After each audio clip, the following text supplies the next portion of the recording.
for Huru, and I have Brother Ogu on with me today. And today's topic, this afternoon's topic, you know, is going to be somewhat controversial.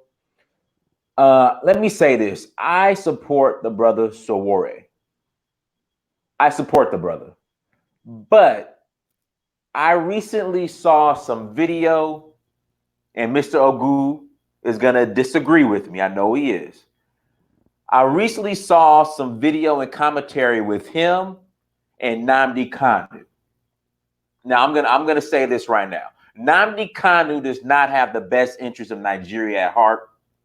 So therefore, I don't understand how a guy like Sowore, who says he has the best interest of Nigeria at heart, will partner with the fugitive. That's the fact. He is, Mr. Ogu. I know you're gonna disagree with me, but that is what it is. With a guy like Nnamdi Kanu, who does not have the best interest of Nigeria at heart. And so, in my honest opinion, you know, many people are saying that, well, he's calling for a revolution. That's why, you know, he was arrested or detained. You know, he was doing this, that, and the other. But in my honest opinion, he sabotaged himself when he decided to collaborate and partner with individuals like Kanu. All right, Mr. Ogu, go ahead. Yes, thank you, Dennis. Welcome. This is now Nigerian Forum to talk about our issues and problems. Let me address a sentence you made. Nnamdi Kanu is not a fugitive. Those who are fugitives are Jubril, so-called Buhari, Danjuma, Obasanjo. These are people that connive with the British to kill the black people, and they are still doing it tomorrow. And most importantly, the Fulanis, the Kuns, Fulanis, and the Hausas. So Nnamdi Kanu is Africa the best Africa ever, one of the best Africa we ever produce for the black man.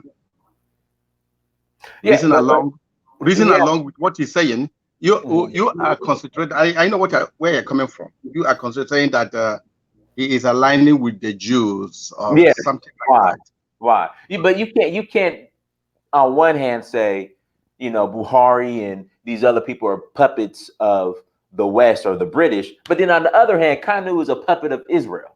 No, he is not. I mean, I'm going to first of all, before we proceed, because I want your audience to know where I stand as far as black man is concerned, as far as continent Africa is concerned. Number one is that I would like Africa, number one, to be one country. Africa to be one country for all black people. So far you have this black skin, it's for you. I don't care whether you are in the continent or whether you are in diaspora. Number two, slave borders that divided us must be erased completely, as if they never existed in Africa. In fact, vacated, as if they never existed. Reason, this is one of the shackles British slave masters put on us. We hate one another. Border crossing. Number three, I would like you to know black people worldwide to be in full control of the continent. Full control in their own hands. Not middle person, not somebody putting fulani, the people that can deceive, and they are calling the shot behind the scene. I want black people to be in full control of the continent in their two hands. Number four. Okay, let me one language. Mr. Ogu, let me stop you right there. Now you say you want Africans to be in full control of the continent. So if that's the case, why is a guy like Nnamdi Kanu asking that Israel get involved in African affairs? That is not true. It is true. I hear. No. From the word go, Israel or Jew has never been in control of the Igbos or Nigerians or any tribe in Nigeria. What you are saying is just hearsay. people who don't like brilliant black people to come up. People, especially the Westerners, the Europeans, immediately they see, like now, so where you are talking about, why is he picked up? Why? He has no gun. He has no knife. He has not killed anybody. But the people that picked him, they are fugitives. They have AK-47 given to their stooges, killing Nigerians on the streets. It's only Ghana now that is stepping up to trash them, put them where they belong. Are you getting me? Nnamdi Kanu has no gun, no knife, has never killed anybody, has never incited any violence of any type. Understand, I would like you to know the history of Nigeria very, very well. And the same thing applies to all African countries. I'm going to address, let me continue. Let me mention my points so that your audience will understand where I stand firmly. Go ahead. Okay. Number 4, I want Africa, one language for Africa, one language. We need to break down. In fact, I don't need to speak English. I don't need to speak French. I want us to have our own African language. We do have it. There is Kiswahili now. We can spread it all over Africa. So if you want to trade with us, good. We trade in our own language, and you also trade in your, we can exchange languages or whatever, one way or the other. But our language must stand firm. We don't need to erase our own language, kill our own language because of slave masters came and told us our own language is inferior. Our own language is dirty. Our own, like how they say it here. When I came over here in the 80s, I was ashamed of myself. Sometimes they talk down on me like if I'm just trash. I'm just from, I felt it. But I don't want to sugarcoat anything, no, but I just picked up courage to go along. Okay? So somebody telling you that you are inferior, you are just below a human being, below all this kind of stuff. Everything is psychological. It can get to your mind. Are you getting me? Now, number 5, one currency. And number 6, one passport for all black people worldwide. I don't care whether in the continent or in diaspora. Okay? Now, cultural and traditional African marriages must prevail in the continent and in diaspora.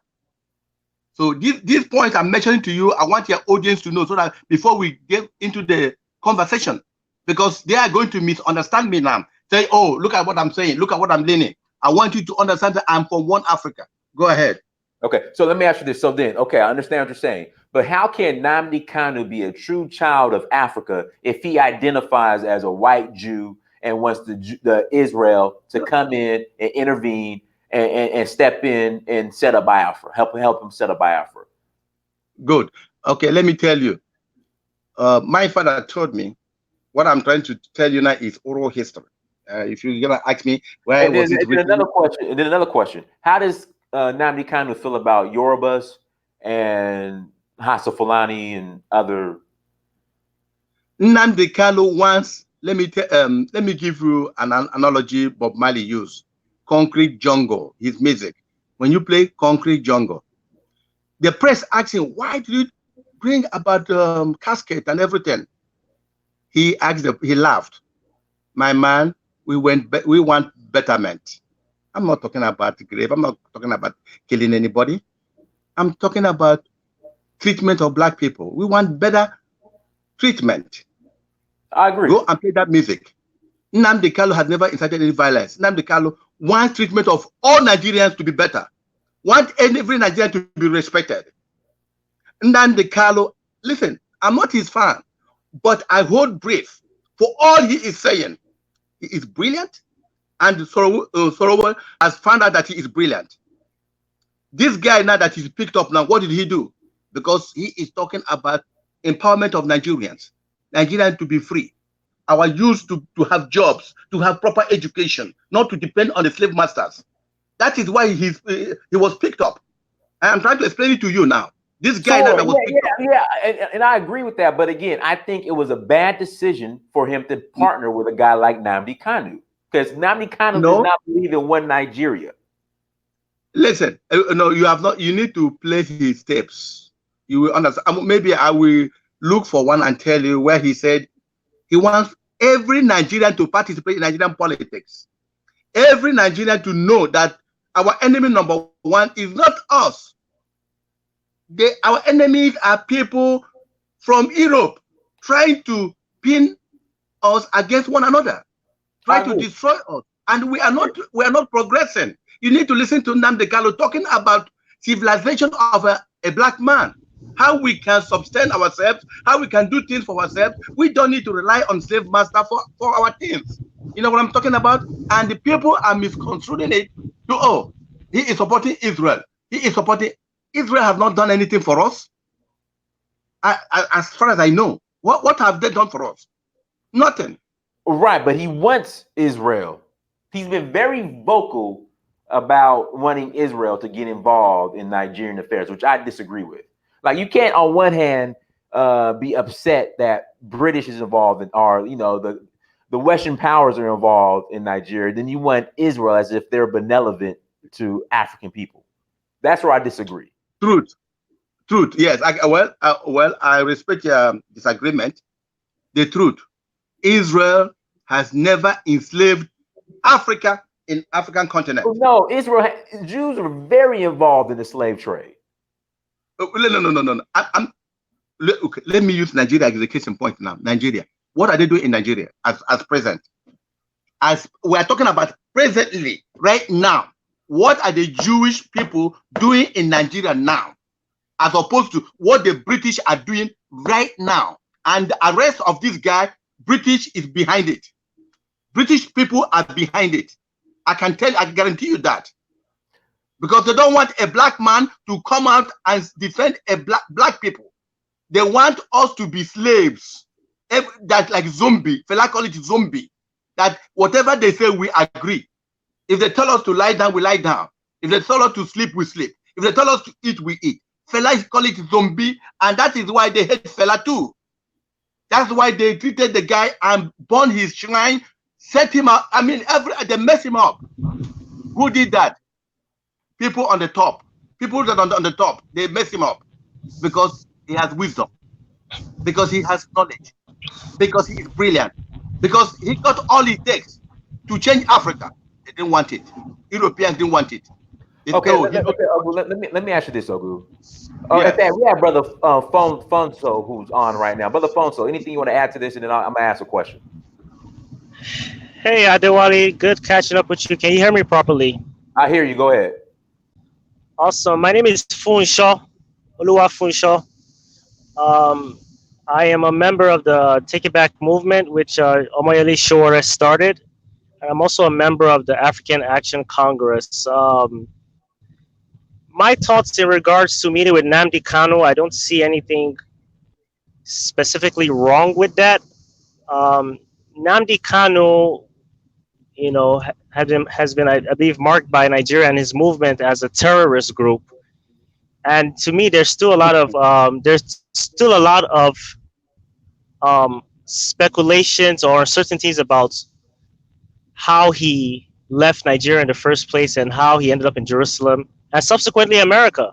I mean, Nigeria and America have, as far as I know, are allies. So if Nnamdi Kanu is truly a terrorist, then how can a terrorist be roaming around, let me not say roaming around, but traveling freely from Jerusalem to the United Kingdom to America, and there's no kind of formal request from the Nigerian government to extradite him back to Nigeria. So right now in Nigeria, I think the word terrorism or, the person's trying to overthrow the government is just thrown around to just bully people. And is just, people are just proscribed, as the term they're using, proscribed as terrorists or proscribed as separatists to just demean them. And, no concrete evidence is ever provided for such things of this nature. For in the case of Sowore, he's never been seen with any arms. I mean, he was a presidential candidate. He goes in and out of the country freely. He's never incited anyone towards violence. He's never been committed or accused of being violent towards anybody. And he was just in his hotel room.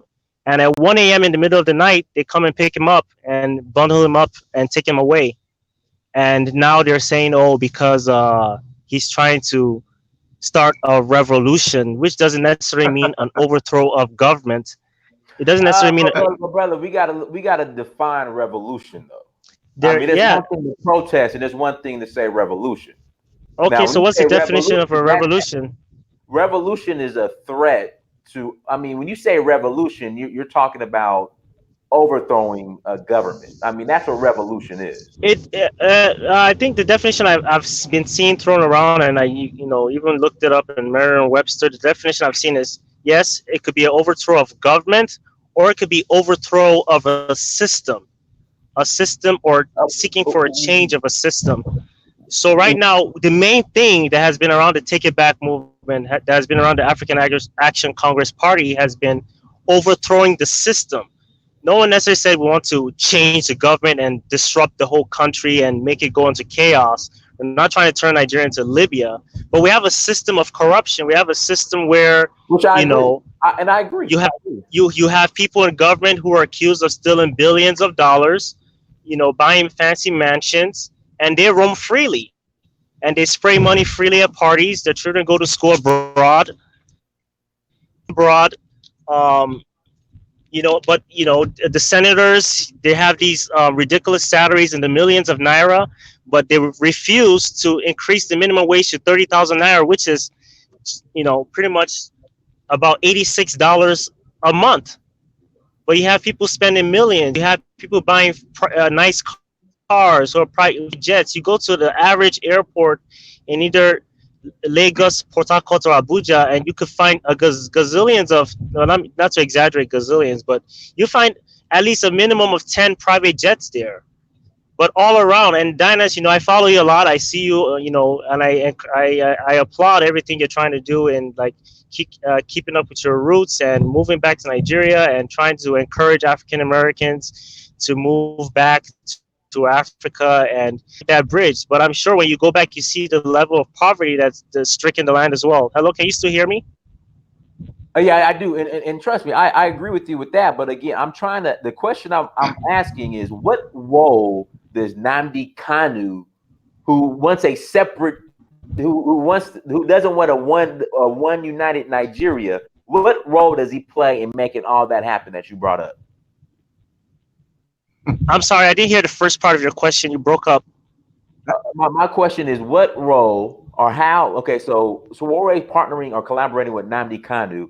Everything you just mentioned, what role does Nnamdi Kanu I don't think. Okay, I heard collaboration. Everything, some of it broke up. Sorry, I'm kind of driving, so I hope that's not affecting it. But I don't think Sowore is necessarily saying he's collaborating with Nnamdi Kanu. And like I said, I don't think there's any. He just had a meeting with him, and they had conversations. You could go watch this video. He never said he's forming a team up. No, we lost the brother. Okay, yes, but let me jump in. Go ahead. What Nnamdi Kanu is preaching is what an average African in the continent wants. Biafra. So the average African wants Biafra. Listen. How do you, yes, I'm a Biafran. I was about 10 years old when the war started or something like that. I saw British aircraft bombing. Do you know what's called kwashako? Malnutrition. Mm-hmm. We were in the camps, shelters, white men with aircraft coming down, shelling us, bombing. We are hungry kids, bombing hospitals, shelters, food centers. We are in, bombing, killing, blood all over. We had no gun. We didn't know what was going on. You want me to forgive them? I will never forgive them until I die. Are you getting me? Hello? Yeah, I'm right here. Are you with me? Yeah, no. Okay. What I'm trying to explain to you is Nnamdi Kanu, as you are saying. What is going on with my? What's going on with my? Go ahead. I hear you. Go ahead. I can go ahead. You see me? You're frozen, but I can hear you. Just go ahead. Okay. So what I'm trying to say here is the way you are saying it is not true. You are getting wrong information about the whole thing. I want you to get the right information. The right information is Nnamdi Kanu is fighting for all Africans. If you continue to continue to invite slave masters, to continue to humiliate us, Nnamdi Kanu is preaching for Biafra. He wants us to be free. And I can tell you, I can assure you, Igbos are the only group that don't want any European power to come and tell us what to do. We have our own brain. We have our own understanding. We understand ourselves. We have our own technical skills. We can do anything by ourselves. Let me tell you, by the way, it's now that I came to the United States, I came to know what's called drone. At that time, during the Civil War, the Biafrans were building drones, using the drones. Those drones carried weapons in the front, in the war front against the enemy. It's when I came over here, oh, what kind of technology these people who claimed they didn't do anything? Hey, okay, brother, let me read something real quick. This is from the Times of Israel. Missing pro-Biafran separatist leader Nnamdi Kanu gave a radio broadcast on Sunday saying he was in Israel, indicating he owed his survival to the Jewish state. Kanu, a former London state agent, heads the indigenous people Biafra movement and the outlawed pirate radio station Radio Biafra, but has not been seen in public since September last year. He maintains, see, this is where the BS starts to, come involved. Okay. He maintains the Igbo people, who are in the majority in the southeast Nigeria, are a lost tribe of Israel, and it is his mission to lead them to the promised land of Biafra. Now, with that right there, what does that have to do with One Africa and him fighting for Africans? Okay, he has his own views. I have my own. I told you, I enumerated my own view, my own point where I stand. But I'm trying to explain to you, when you continue to humiliate people, when you continue to kill people, they will tell you enough is enough. It's better that they stay by themselves, get away from you, so that they can be alive. I agree with that, but you are not seeing it the way the facts in Nigeria. I want you to see the facts in Nigeria the way it is. Now, right now, Obasanjo is complaining about the Yorubas. Obasanjo, I couldn't believe it. T.Y. Danjuma that called aircraft to bomb us in the shelter. You would have known me today. I would have been one of the children killed. T.Y. Danjuma, I sent you the video. He was calling British aircraft, bombing us heavily. Now he is complaining because it affected his own region. That's why he's complaining. Obasanjo now is complaining. Obasanjo committed atrocities, killing black women, Igbo women, pregnant women in millions. Obasanjo, I will never forgive him. I will never forgive T.Y. Danjuma and the British until I die, even in my grave. I know what they did, and you don't know why Nnamdi Kanu is talking the way he's talking. When you come, innocent people, you slaughter them. They didn't do anything. We had no gun, nothing. Right now, this guy that was arrested, has he any gun? Is he killing anybody? He's just going to talking.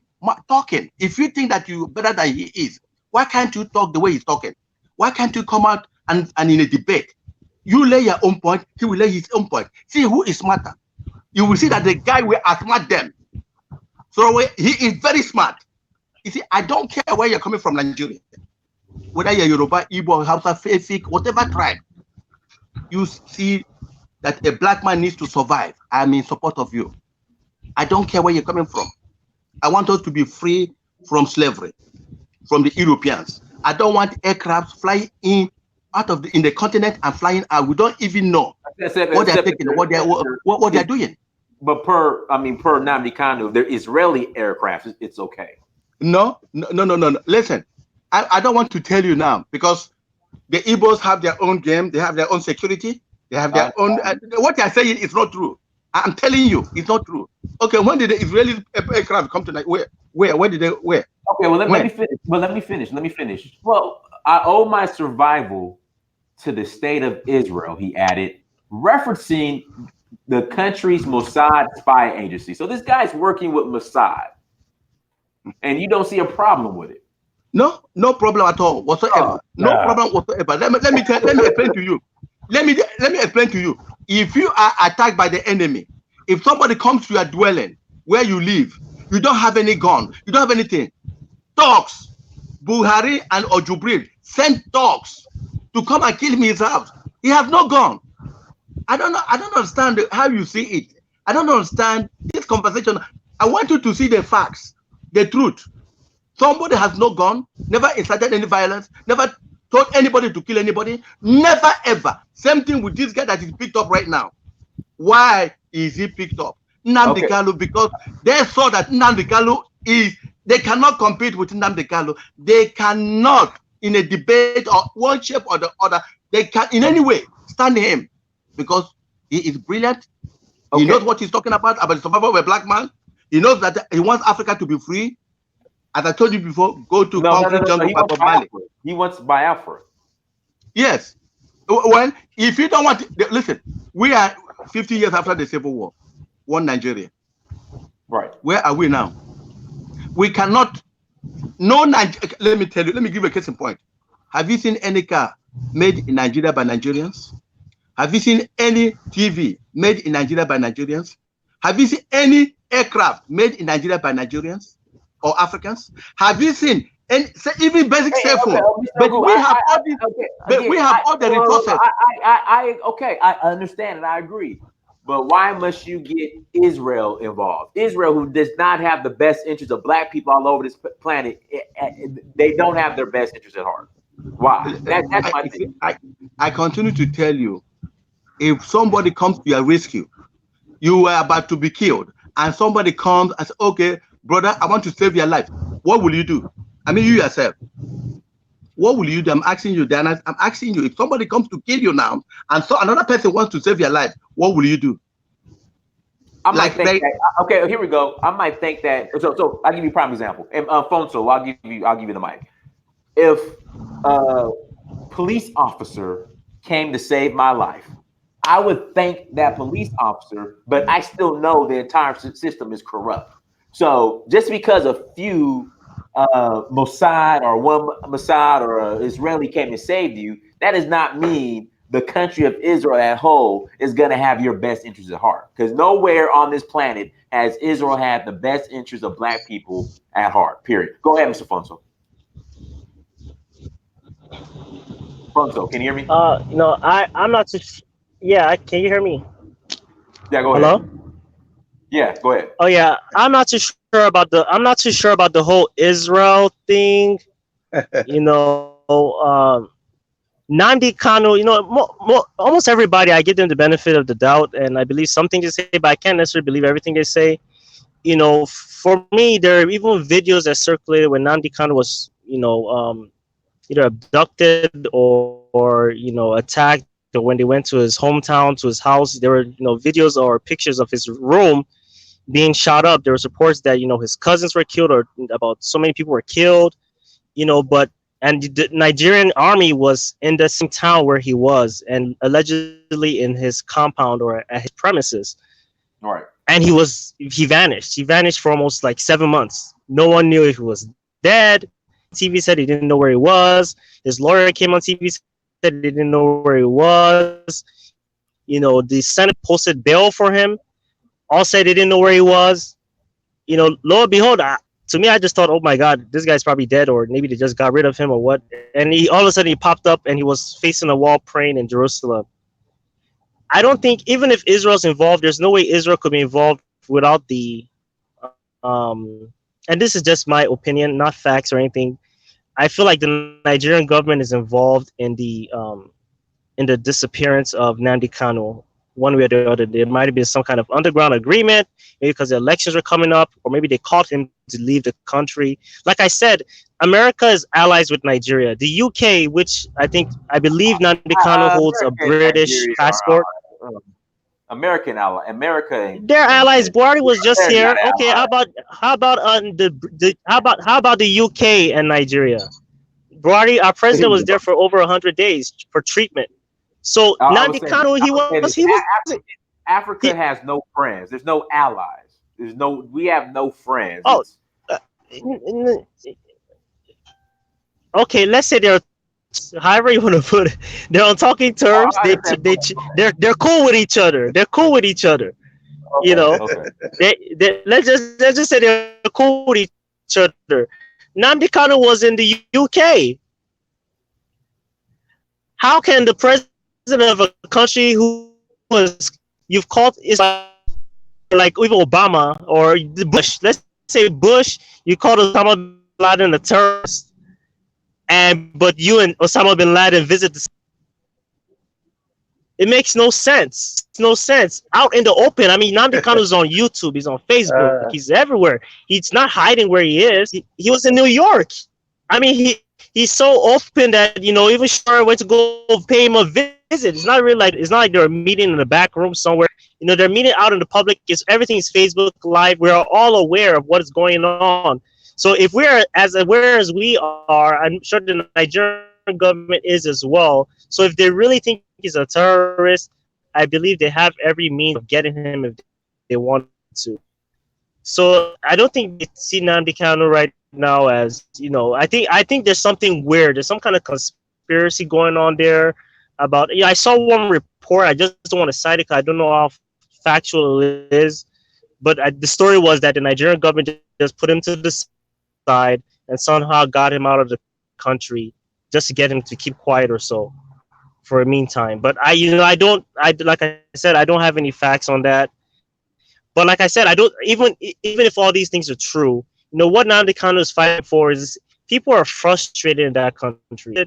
Our people are being mistreated. People are being killed every day. There's no security in the country. Every day you hear of a kidnapping this, kidnapping that. The roads are bad. There's no electricity, and people are coming out to protest. Now, we talk about the definition of a revolution. It's just changing that system. The current system we have, even the elections were marred by violence. People are dying. People are. I have a video on my phone of someone getting stoned to death.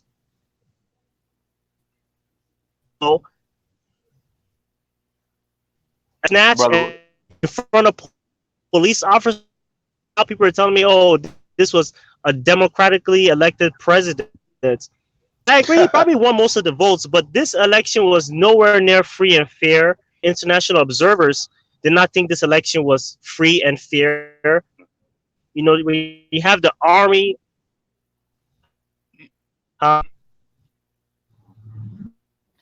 Excuse me? No, go ahead. Go ahead. You're kind of going in and out, but go ahead. Hello? Yeah. We hear you now. You're going in and out. Go ahead. Hello? Your connection. But let Can me you hear say me? this. I agree. Yeah, I hear you now. Go ahead. Hello? Hello? Yeah. Well, he's not hearing you. Diners? Yeah. Can you hear me? Yeah, I can sorry. hear you. So sorry. So all I just wanted to say is that I don't think there's anything wrong. I don't think it's short.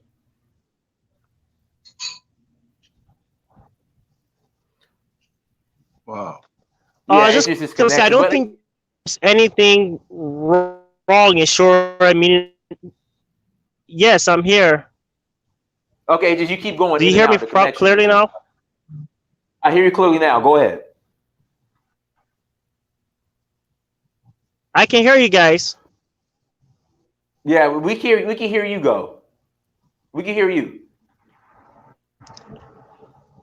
Overall, my major any kind of sabotage.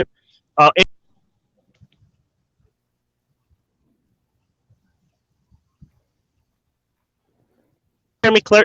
Okay. Yeah. I don't think Shore has implicated himself by this. Is not.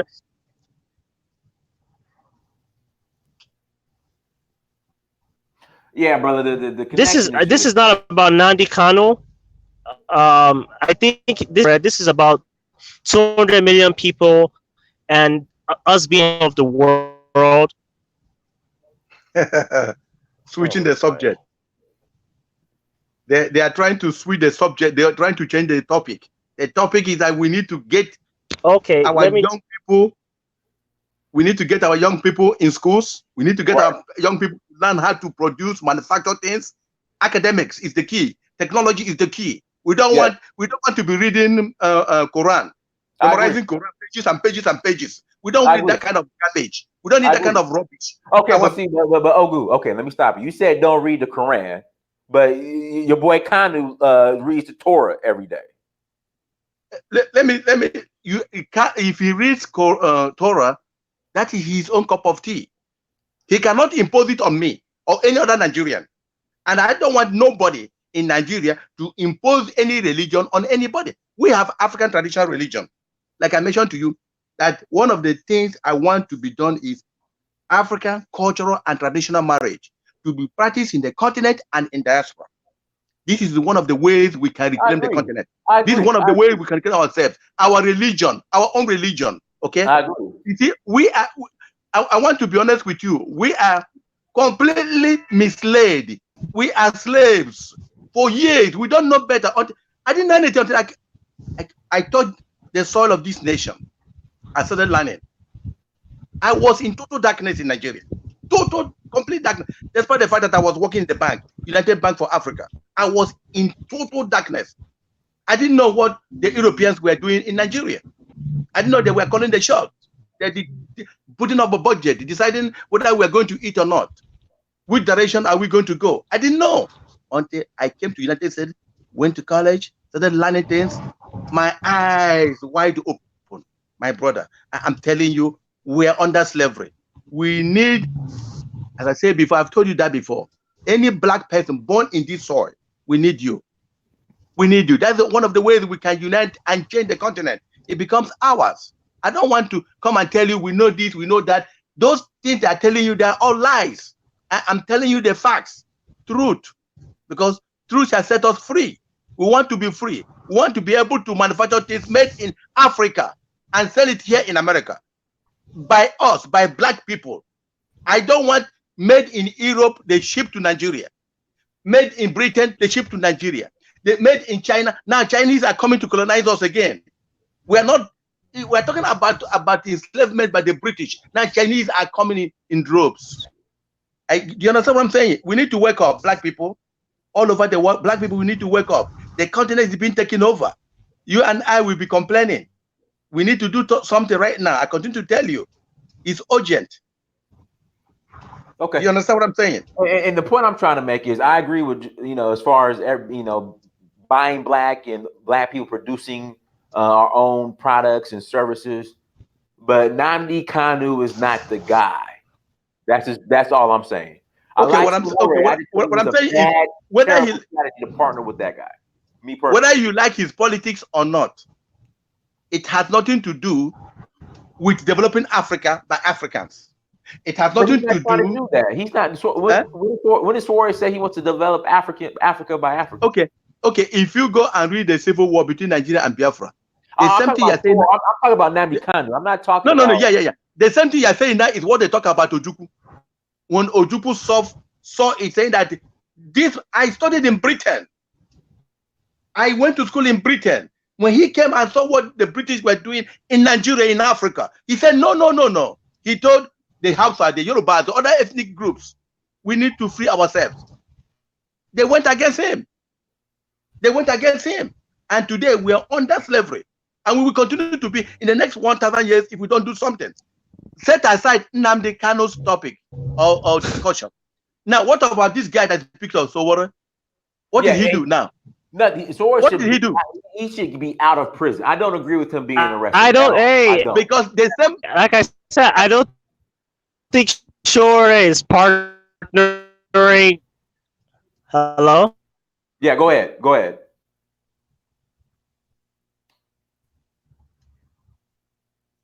Fonzo, you got that Metro PCS Boost Mobile connection, brother. That's why it's not sharing. Yeah. But brother Ogu, again, Sowore should not be in prison.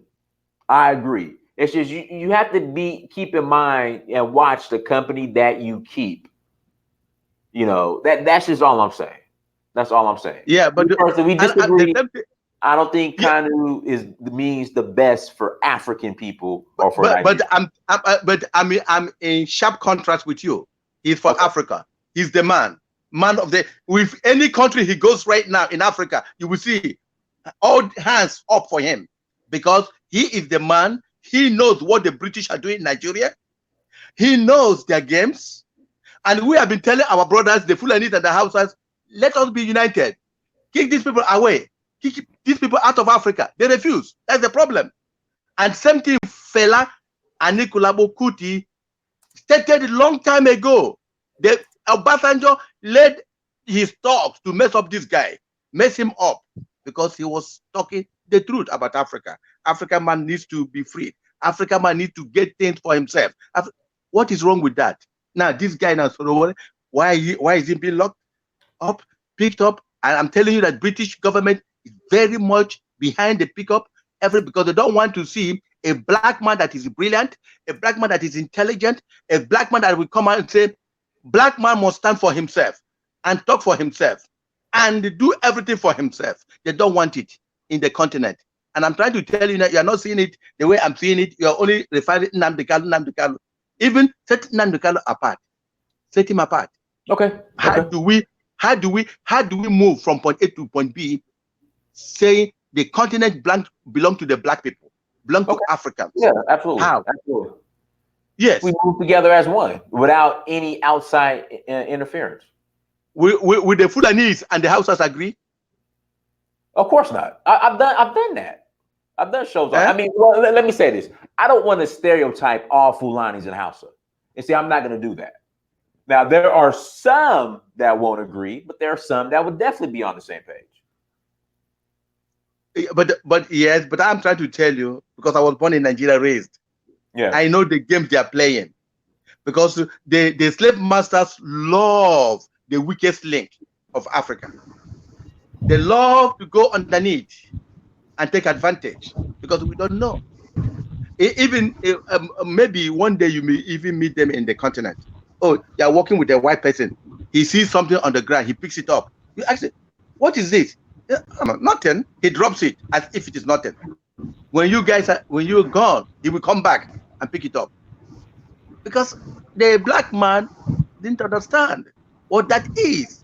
Whatever he picked up, the black man just saw it as nothing. But the white man, he got something up his sleeve. He pretended as that was nothing. He came back. He picked it up. You know what I'm saying? So we don't want that to continue, because I have experience of what I'm telling you. We want to be well educated, like African Americans here. We want to have that education you guys have here. Technical. Be able to do something for ourselves. I don't want to lie. I don't want to tell you. Look at all the Nigerian universities. They are empty. No equipment, nothing. Why these guys are siphoning our resources to Britain? We're so good. We need people like you to go back and help build the university. Okay, so what? No, let me back. Now, what of this guy that if you go there and talk like I'm talking, like they pick you up, the next day you are in the gutter? You don't know? So what is he now? And you want to, people like me go to that is why a lot of Nigerians are staying here. Some that went home to make a difference, they were killed. That very night, people, killers, henchmen, kidnapper, everybody, they came to that person's house, boom, was gone. So you are saying it as, why are you staying here? Why, as if it is so simple the way you're saying it. When you try it yourself, try to say you're gonna make a difference or a change in Nigeria government or in Nigerian the whole country, so that you can create jobs, you can do this and do that for the people. You're gonna kill the next day. That is why you see a lot of our doctors, engineers, accountants, CP or whatever, they are staying here because they don't want to get killed in the continent. I'm telling you now. And this, I think you're exaggerating. I'm not exaggerating. I'm overly exaggerating. I think there are a lot. I think there are a lot of Nigerians on the continent who are in Nigeria who are making the impact. No, you can go there and shut up your mouth. That is it. You go there and shut up your mouth. That's the only way you live the next day. But if you can go there to say what I'm saying now, I'm trying to say Africa continent belong to Africans, belong to black people, you will see what will happen to you. And now you can see Sowore has been picked up. He said, he got knowledge from Nnamdi Kanu that he's going to drive away with the British, going to drive away the slave masters. That is one of the main reasons they picked him up. I'm trying to explain it to you. I know the game, the Nigerian politics. I was born, raised. I know what is in there. How many tribes in Nigeria? 200 to 300 tribes, different tribes in Nigeria, different languages. And I can tell you how the game is being played there. If you are educated from, let me tell you, if you are educated in America and you come home, they are looking at you. Oh, you are smarter than we are. Talk, we kill you. Now, the only way you can survive in Nigeria is to go there and shut up your mouth, establish your own business, run your business. That is it. Then you will live long.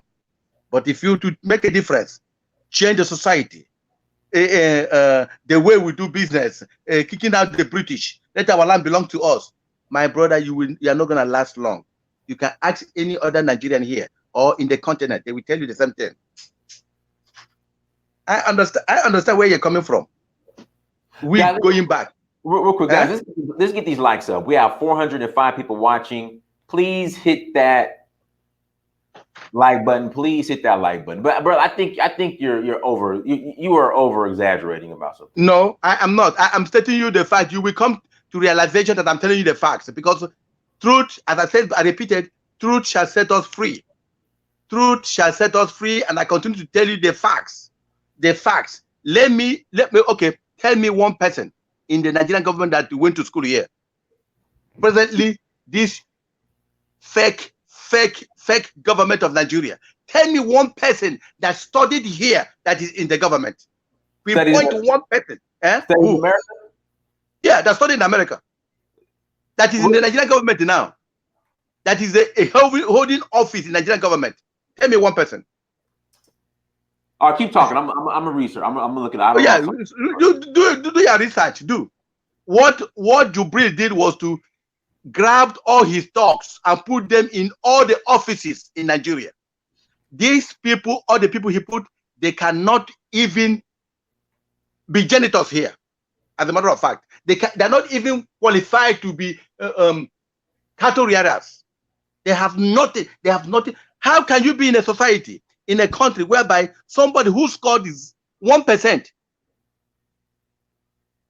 in college, ruling somebody or governing somebody or people scored 98%? You only scored only 1%. Well, you don't know anything. Real quick, but is Ben Bruce still in office? I think so. Okay, but Ben Bruce went to the University of South Carolina. No. He's a senator. I think so. He went to the University of Southern California. I'm talking about the Nigerian government. Bruce, you're talking about is against them. He's talking against what they're doing. I'm talking about in the Nigerian government. Nigerian government. Keep going. Okay. Yeah. So they are fighting with Bruce. They are talking about every day. Even they're threatening him because he's saying the truth. That the way we are doing that, he hasn't seen it in life. That we need to change. We need to have a government that is made up of educated people. How can a cattle rearer be finance minister? Doesn't know anything. How can a shoemaker be head of agriculture? Okay. Here we go. Real quick, Yemi Osinbajo, he went to London School of Economics. Listen, he is a stooge. He is a stooge. He doesn't know anything. He claimed to be a pastor. He claimed to be a minister. He is sabotaging the Yorubas even. Agreeing that the person, he is sabotaging the Yorubas. Okay? How can he be there? How can he be? You don't have any proof of that. Excuse me. How can he be there and agreeing that the person in Asorok is Jubril, is Buhari? Is Buhari? How can he say that? Yes, we know. Every Igbo child in Nigeria knows very well that the person in Asorok in Nigeria is Jubril from Sudan. When the news came to us, Nigerian government sent their killers to go to Sudan. They murdered 3 Nigerian diplomats, the best we got in Sudan. They murdered them. These are the 3 guys that went to get Buhari and Jubril. Nigerian government sent killers to go there to murder them, and they were killed, 3 of them. So what I'm trying to explain to you is the way things are done in Nigeria. It's not the way it's done in a civilized society. The way I say, oh, go back and contribute, go back and do this, go back and do that. It's not that easy the way you're saying it. It's not Okay, gonna be. but the point I'm trying to make is replacing Buhari with Nnamdi Kanu is not the solution. I'm telling you that let me tell you. Let me give you. Let me. You want us You know, to? it's like when black people say let's replace You Donald are Trump talking. with Biden. That's not the solution. Can you repeat what he said? Can you repeat what you said? That's equivalent to when black people here in America say let's replace Donald Trump with Joe Biden. That's not the solution. Okay, but I'm trying to tell you, we don't need. I told you, remove Nnamdi Kanu. Nnamdi Kanu doesn't want to be president of Nigeria. Doesn't want to be anything. He is talking about humiliation, about lack of creativity and innovation, about how we depend on slave master to be doing things for us. That we need to get away and be ourselves. Anything wrong with that? Anything wrong with that? There's nothing wrong with that. Nothing wrong with that. And I don't want anybody to come and tell me to continue to be reading Quran, reciting Quran every day. You know, oh, anything education is against Islam. Anything against innovation is against Islam. Anything against it. Oh, really? But you're carrying gun. You're carrying gun, killing people. Who made the gun? You're carrying. So I am trying to explain to you, Dennis, remove Nnamdi Kanu from the equation. Look at what Sowore. Okay. So are you willing to remove Nnamdi Kanu from the equation? No. He doesn't need to be president for what? Is he fighting for presidency? No. Are you trying to remove Nnamdi Kanu? Period. Let Nnamdi Kanu remove him. I remove him completely. As I told you, he is not my fan, but I support all the things he's doing for the good of the black race. And listen to me. You see, it hurts me if I see a black man. Stop the show. Omi Ife, MLK Jr. was not successful. Okay, long term he was not successful. All right, so let's just put that on record. You need to come to you see what's going on with Black America on TV. MLK Jr. long term was not successful. That's why he's propped up so much. But go ahead. Okay. Let me tell you, like myself, I'm a human being. I have feelings. Anytime I see a black person, innocent black person, getting killed, I don't care whether he's in the continent or here in America or any place. It hurts me. I'm telling you, it hurts me so bad. So why? I do watch diaspora show by Phil Scott. Sometimes those images he will show, it affects me. Sometimes I turn everything off. I don't want anybody, innocent person, to get killed. Okay? And I don't want it to happen in Nigeria. But it's been happening. Look at, I'm going to ask you, Nnamdi Kanu has no gun. Okay, then, but bro, what I'm trying to, again, Mr. Ogu, again, yeah. We're going to leave Nnamdi Kanu alone and focus on Sowore. Nnamdi Kanu is not agitating for the entire black race. He's agitating for Biafra. No. Listen to me. It's when he started preaching, telling us, let us be one Nigeria, they started attacking him. Let us do this, let us do that. It's okay. If you don't want us to unite, if you don't want us to be one Africa, now I'm going to fight for my own. There's nothing wrong with that. Because he has been telling them from day one, let us kick these people out. Let us be united as a people. Nnamdi Kanu will tell you, I'm telling you, you need to understand him. Like this guy that they picked up. If you say, why he was picked up? He was trying to cause violence. He was trying to create, those things are lies. These people, they lie through their teeth. They lie too much. They're not saying the facts. They're not saying the truth. I want you to know the truth about Nigeria. I'm telling you, they are just misleading a lot of black people. They are all liars because they don't have the proper education. They cannot compete. This guy in jail right now, they can't, none of the people from Jubril to all the people in his administration, none of them can come out and stand this guy. He will mess them up academically and otherwise. Well, what I'm saying is Sowore should be free. Sowore should not be locked up at all. He should be free. Yeah. Same thing with Nnamdi Kanu. They are talking about Biafra. After the Civil War, we are now 50-something years old, right? After the Civil War, right? Okay, here we go, Mr. Ogu. Is Nnamdi Kanu a Pan-Africanist? Yes. No, he's not. No, he is. He is. No, I continue to tell you, you need to understand him. I told you again, Bob Marley. Bob Marley said he used the concrete jungle Oh, why using the this and that and casket and other stuff and every other stuff? But Mali said, no, what I'm talking about figuratively, we want betterment. We want betterment. That is all. Okay, ask yourself, did at any time Nigerian government approach Nnamdi Kanu and say, why are you talking about this? Why are you saying this? What is the problem? Because they don't want anything academic. They don't want anything civilized. We are dealing with dogs. We are dealing with dogs and with AK-47.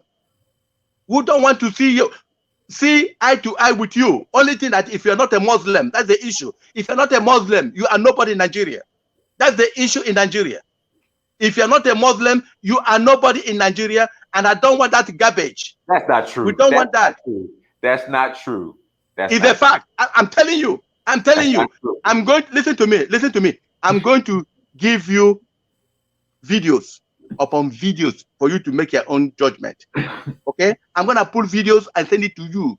Like the one I told you, who started the civil war in Nigeria? Ahmad Bello. Preferring European slave master. No. Ahmadu Bello was assassinated by. Yes. No, I gave you the video, right? He preferred a white man over a Nigerian. He doesn't want the Igbos. He doesn't want anybody from the east. He wants to kill them. That was the cause of the of the coup. Okay, I'm telling you the fact. Okay, brother Ikpeba, go ahead. Man, hey, Mr. Ogu, what state you from? I'm from Imo State. Oh, okay. I'm from born and raised, and I saw the civil war. You didn't see the civil war. I know that you're about 34 years of age. Yeah, I experienced the civil war. You didn't experience the civil war. But I'm from Cross River in the Bakassi Peninsula, where my people have faced the problem because of Obasanjo. But the thing, I disagree with you in everything you say, man. I disagree even with Sowore. Sowore is supposed to be locked up. You can organize a premeditated revolution in Nigeria, going around spraying graffiti all over the place. People organize revolution through back doors and come in and fight. You don't go around and tell people you want to organize revolution. That's taking the regime out of. I mean, the regime is bad, but you don't come out like that to kill the regime. Secondly, your guy called Kanu, you want to unite Africa, but yeah, you call the president Buhari Jibril from Sudan. How you want to unite Africa, and then you're calling somebody from Nigeria, say he's from Sudan, but you want to unite Africa. Buhari is Buhari. He is born and bred. He's a Nigerian. The thing that Igbo people, I'm from Cross River, I'm close to Igbo. But Kanu has fooled Igbo people. Everything Kanu say, Igbo people believe in. Atiku was running for president. Kanu said Atiku is not from Nigeria. Atiku is from Cameroon. Every Igbo person say Atiku is from Cameroon. But Atiku is a Nigerian. Man, our people, you know, and then when I hear you talk of American education, I'm confused. Why should American education be a yardstick to compare to Nigerian education? Just because you don't study in America doesn't give you an upper hand to be minister in Nigeria. That's not the case. Just because you don't study in Europe doesn't give you an upper hand to be president in Nigeria. Or just because you study in America. Your guy, Kanu Nnamdi, has a British nationality. He's a British citizen. He's not supposed to be president of Nigeria with a British citizen. Not to talk of Sowore. Sowore is an American citizen. We don't need all these people with foreign citizenship to come to Africa to be president. We want our own people that have never traveled or schooled in Europe or America to be president in our country. Well, let me stop you right there. So, but you just made a great point, because Sowore, if he were to become president, he would have to renounce his American citizenship. No, Nigeria is a double nationality. No. What I'm saying is you could be dual national, but if you serve in any capacity in a foreign government, you have to renounce your American. Your American nationality. Yeah. But I think that Mr. Ogu is thinking because everybody that studied in Europe or America got an upper hand to be somebody in Nigeria, which is not the case. Can I ask you some question? Can I ask you some question? Yeah, go ahead. You can say all you want. The facts of the matter is you don't have a car made in Nigeria by Nigerians. You don't have a cell phone made in Nigeria. No. I'm stating facts. Right. Okay, go ahead. Okay. I want you, our universities, you go there, nothing. It's only the walls, cement walls.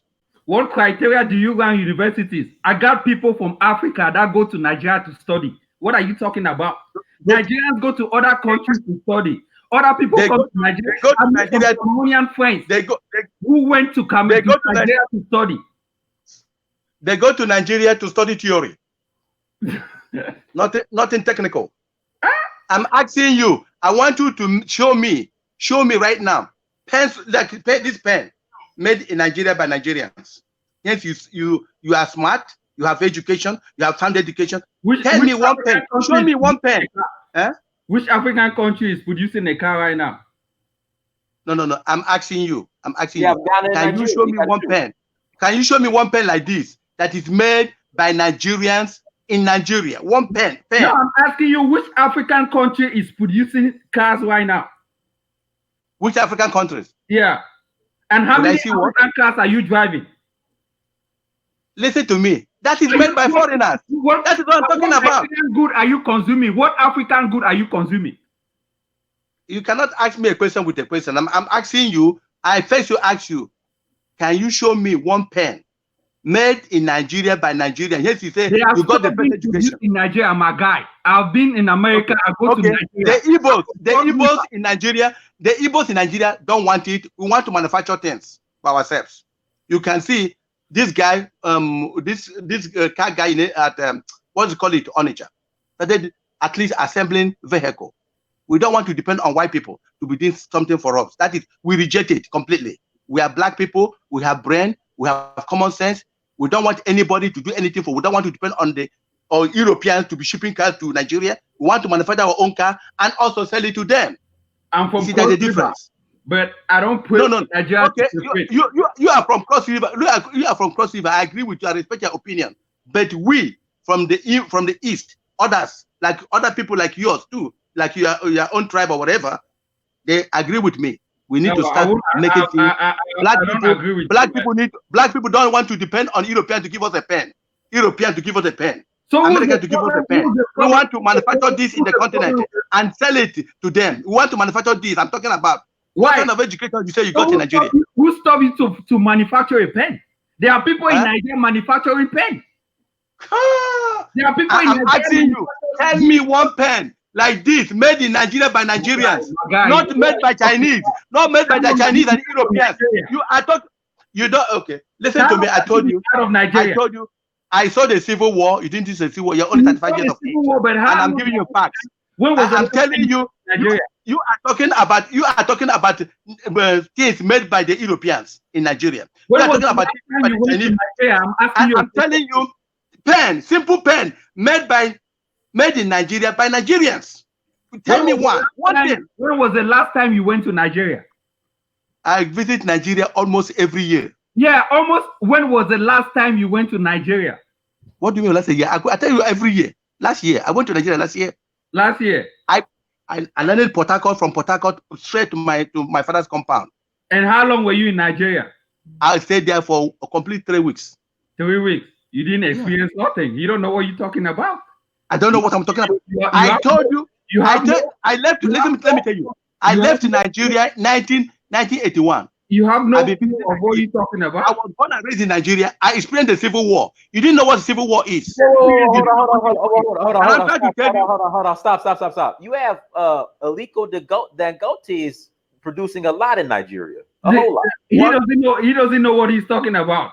If an Igbo man is not producing anything in Nigeria, it doesn't mean people don't produce stuff in Nigeria. Diners, let me tell you, let me repeat myself. Dangote can manufacture and produce. Like, let me give you a case in point. In Nigeria, Shell Oil Company, Port Harcourt and Warri, who are the people doing the main work? They're white men. Nigerians are only there cleaning their shovels, cleaning their boots, answering geologists. Nigerians are not doing the rest stuff. They won't teach them. Have you seen petrol refinery in Nigeria built? White people are the people, the British are the people that go underneath, and when they finish, Nigerians are the ones that clean their boots, clean their shovels. They don't even teach them how to go underneath the ground and get the oil. And I'm telling you facts. You see, as I told you, truth shall set us free. And when you are telling Nigerians the facts, they will never believe you. They start arguing you. They try to debate you. They try to do one or the other. This is my brother. I asked him, can you show me one pen made in Nigeria by Nigerians, not by the Europeans, not by the Chinese? Show me one. How many Nigerians do you consume? How many Nigerians do you consume? You can't be proud of it as a black man. You can't be proud as a black man where Chinese are making things for you, making your roads, constructing your roads, their bridges. Chinese are making. And you are a black man. That's what I'm talking. You don't understand. You don't understand what I'm talking about. Diners, I want you to tell me any pen made in Nigeria by Nigerians without the Europeans or without the Chinese. They are in Nigeria, young man. We have the biggest population in Africa. Come on, chat. Come on, chat like this. I'm stating the facts, and you will disagree with me. You don't know what I'm talking about. African clothing is in Nigeria. What are you talking about? Must we produce stuff and tell you we produce stuff? Listen, you are talking about the raw material that were made in overseas and shipped to Nigeria. What we do is assemble. They assemble things in Nigeria. We don't manufacture them. We don't make them. We don't manufacture them. We don't make them. There's a difference between assembling and manufacturing. Like this guy. I'm sure you got American. I'm sure you got American citizenship, and you see America as okay, I don't want to hear what you're trying to tell me. What I'm trying to tell you, I'm telling you facts. That we need to, black men, black Africans, we need to find a way to make things for ourselves, to control our continent, be one. That's what I'm preaching for, and that's what I go for. What do you produce? You yourself, what do you produce? You see, is a common. What you're saying is the same thing that the talks are saying. And no, that will tell you. You don't know what the kind of production. Like this cell phone. You know that it's not produced by one person. This cell phone, the components are made differently by different companies, and you don't know that. Now, this is what an average Nigerian like you, who don't know anything about Nigeria, who don't know anything about world politics, talking about what have you produced, what have you manufactured. That's what they talk about. I am telling you, listen to me. This cell phone here is made by different companies, those that made the battery separate, the cell phone, the SIM card, they're all different. We don't manufacture anything in Nigeria.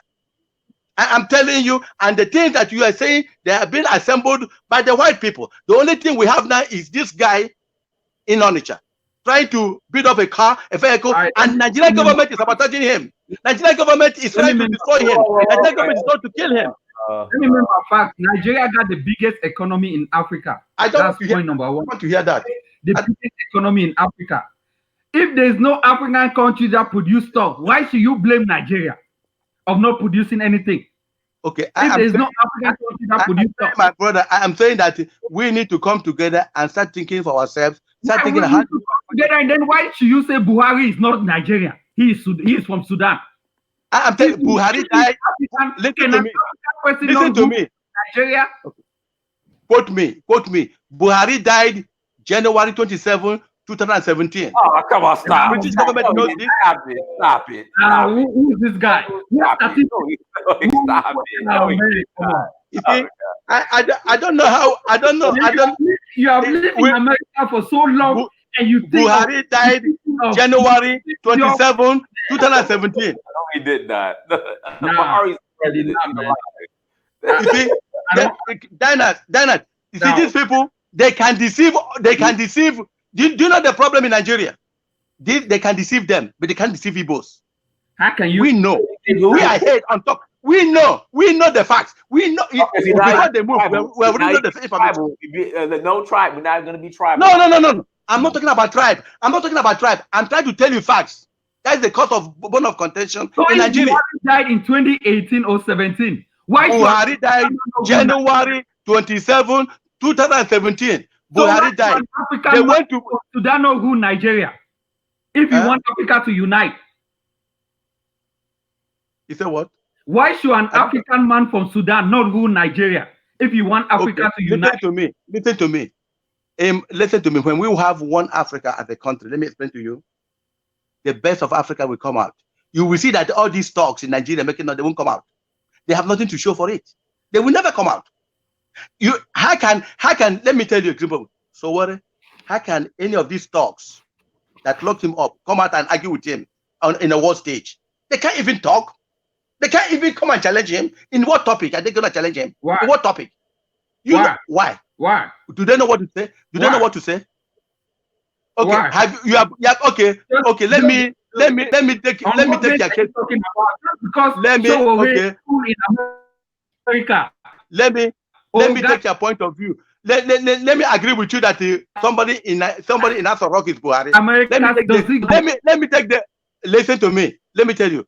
Let me say the person in Aso Rock is Buhari. I agree with you. Okay? Fine. Then I accept that. Why didn't he show up in a debate? In a presidential debate to lay out his points? In Nigeria? Why? Why didn't he? But he's not the first president not to show up to a debate in Nigeria. He's not the first. He's not the first. My brother, I'm telling you, you better know the history of Nigeria. I want you to read the history of Nigeria. One of the reasons we have problems in Nigeria right now is because history is not being taught in Nigeria any longer. History is not being taught. Yeah. The reason, that's one of the reasons, because it was blocked, it was banned by people who don't have the brain. But it wasn't understanding. No country in the world bans history. History tells you about the past and tells you how to shape you in the future. It shapes you. Like, for example, all those people causing riot, they will know that war has severe consequences. Don't do it. Don't get into the war with your brothers, with your sisters. Why? The Biafra want to get into the war in Nigeria. Nigeria is a country. Okay, let me tell you. Let me tell you. Hold on 1 second, Ogu. Let's change the topics real quick. Ipega, how do you feel about the Ruga settlement? The Ruga settlement in Nigeria. I want every Nigeria to live anywhere they want to live. If you are in Nigeria, there are people up in the north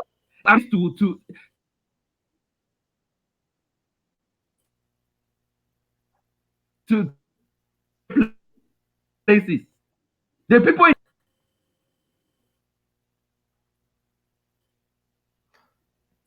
Oh, Ikpeba, we're losing you. Ikpeba. You hear me? No. You're going in and out. You're going in and out. I did not hear you. Yeah, we didn't hear you. Go ahead. We didn't hear you. Oh, okay. The Ruga settlement. They call it rural grazing areas. That's how they call it. But the Igbo people have changed the name into a Northeast name. They call it, but the meaning of Ruga is rural grazing area. You go to Kano, you have Igbo people in Kano that own place, that they own stores and they sell their market. People in the north don't touch them. They don't argue with them. So why should a person from the north not own a grazing place? Okay. So, I don't think that's the problem. The problem is like, somebody having a market. No, I got to interject in this now. Somebody owning a market versus somebody, a person that's a shepherd and has 200 cows and just intrudes and trespasses on your property. That's two separate things. Like that you can't. That's apples and oranges. No, if the Igbo comes and wants to set up a business and does it the right way, that's fine. But if I have 200 cattle and I decide that I want to, cross through your backyard and then allow my cattle to graze on your property, that's not right. No, that's misinterpretation. Nigeria got 36 states. Nigeria got 36 states. If I'm from Calabar, if I'm from Cross River, if I'm from Onitsha, if I'm from Imo State, I have the right to settle anywhere in Nigeria with my stuff without no intervention. Without no intervention from anybody. I don't have to seek. Do you have the right? Do you have the right to come to my farmland with your cattle and destroy my farm product? No, your farmland, but they call it rural grazing area. It was an area the government wants state to give areas. Which government? Let me ask you one question. Has any Nigerian government given any Igbo person money to start a business? But it's not only Fulani people that own cattle. Even I'm asking you. Listen to me. The Igbos are building. The Igbo. Let me tell you. The Igbos are building ancient Igbo. Go and see. They have ranch. They have ranch. I tell you, within the next 2 years, they will mass produce it and sell it all over. You think Fulani own ranch in Kano? You have to go to school. You guys had to go to school and learn the way to do things. You had to go to school. The only thing you can memorize is Quran. You heard Quran. Go to Saudi Arabia, bringing trouble to Nigeria, to Africa. Saudi Arabia don't like you. You're a black person. They don't want you. Okay, now I gotta stop you. I gotta stop you now. The same way Saudi, the Arab, doesn't like the African, the Israeli doesn't like the African. Mr. Ogu, let me tell you. I don't know what you get your facts. I don't know. Ruga. Let me tell you. I'm explaining to him the nature of Nigeria we live in. I want as I told you before, I want one Africa. Let me wipe away all this nonsense. All this nonsense in Nigeria. It will wipe it away. Wipe it away. People need to go to school. People need to go and learn technical skills. Learn something instead of being on the street. Instead of being causing trouble, confusion. Learn one skill or the other. You can be a barber. Let me ask you a question. You can be a tailor. You can do one thing or the other. You will survive in Nigeria. I'm telling you. Let me ask you and learn one skill or the other. What is Ruga? What is Ruga? What is the meaning of Ruga? Okay, let me explain to you. No, those guys, what is the meaning of Ruga? Listen to me. Let me explain to you. Whatever the language they use, no matter the language they use, try to camouflage evil. Try to Madam Fellow said in the history. What is the meaning of Ruga? They are going to dip Quran in the Atlantic Ocean. They are going to wash. It's just like what's happened in the Civil War. Oh, they are going to wash the Biafrans within 10 days. But they went and got the British. The meaning of Ruga. They went and got the British to be bombing us. The British, to be evil Britain, to be bombing us. That's what they got. You cannot face a fellow man. Let me tell you. Let me tell you. The meaning of Ruga. Let me tell you. Ruga or no Ruga, establish a ranch in a place. Because let me tell you, if the Fulanese who know how to rear these cattle, even the manure coming from the cow, they will be billionaires. I am converting it. Okay, now why should they not own land in Imo? Yeah, why should they not own land in Imo and graze their cattle? Listen to me. Land is you go to a place, you buy land. Has any Igbo person went to Fulani or Hausa place and told the government to give them their land? Have you ever had that thing? No. Good. Now, listen.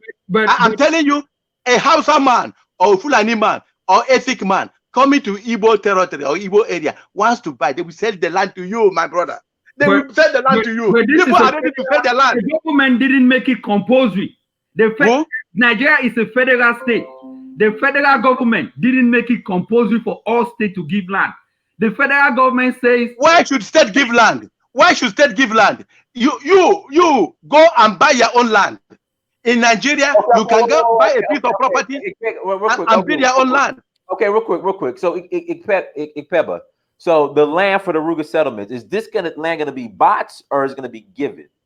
The federal government come up with the Imagine. Federal government giving you. Has federal government given any tribe in Nigeria anything? Has federal government given any tribe in Nigeria anything to build? It's not a tribal thing. And Igbo people are Ruga. These guys are from all the way from Senegal. They are not Nigerians. These guys are dogs. They are dogs from Senegal, trooping into Nigeria, trying to cause mayhem. Real quick, Ikpeba, I gotta agree. Now, some of these fulani, because they were having the same issues when I was in Mali in 2016. No. A lot of them are Nigerian. As an issue. This guy is talking about Nigeria should be Africa. Africa should be one. Why do you stop other Nigerians are everywhere in Africa? Yes. They're everywhere in Europe. They are everywhere in America. Why do you stop other people from coming to your place? What do you mean? Nobody stops anybody from coming to any place. People are from Burkina Faso. You are coming, trying to destabilize, you are coming, trying to cause confusion, destabilize people from their homes, knock down buildings, because you are pushing your cattle and cow on the road instead of them being inside the ranch. Build ranch. We Nigerians are so divided.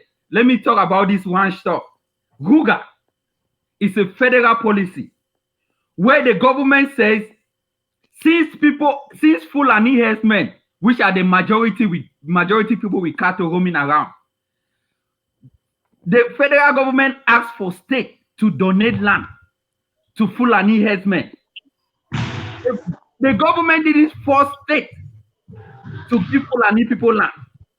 There are Igbo people that own cattle, that are ranchmen. The Igbo people are the one hiring these Fulani people. Let me tell you what you don't know. And the Igbo people live in America. They hire Fulani people to work with their cattle. Yoruba people hire Fulani people and pay them little money. They pay them $1. Igbo people in Nigeria, in United States, pay Fulani herdsmen $1 to walk around with their cattle. Okay, but this is my issue. I just think the whole concept of herding cattle and being nomads is very archaic. Yeah, that's true. It's archaic. If they were just set up shop in one area, just set up shop. Like, I'm gonna give you a prime example. So there's this Japanese meat cattle. It's called wagyu or something like that. And what they do on these farms, they take the cattle, they massage the cattle, and they feed everything is grass fed. They massage the cattle, and the meat is so good. If the Fulani would just set up a huge cattle ranch in one area, and probably take care of their cattle, they would control the meat market on the whole entire planet. That's why it's so archaic. This whole nomad, and you got 100 cows, and you got to just I know. Just set up let me tell you something. If you see our cattle in Nigeria, they are so skinny. You know why? Because you guys want them everywhere. Right? No, you know why? Why? Because these people feed their cattle in the north. The north is desert. When you come down south, if you see the Nigerian map, the north is not so fertile in grassland. When you see the south has a lot of vegetation, especially the east and a little bit of west. That's why the government want people in the east to probably want the cattle people to come to the east. I get that. So why? I just don't understand why. Like when I go to Nigeria, I'm buying land. I'm not saying give me anything. I'm gonna buy the land. Right. So why can't they just buy the land? But the government owns the state government. The government pays money to the state government, and the government is asking for the state government to donate land. It's like in America. It's like in America, Obama passed the gay policy. Every state has the right to deny it or to accept it. That's what happened in Nigeria. Buhari asked the government. He didn't force any state to give land, but he told the state they will give the state money. They have this big budget for any state that accepts Ruga settlement. They give you this amount of money to settle cattle raiders. There's money for it. It's not like they want to take land for granted. The government has put away money to give to every state that accept Ruga settlement.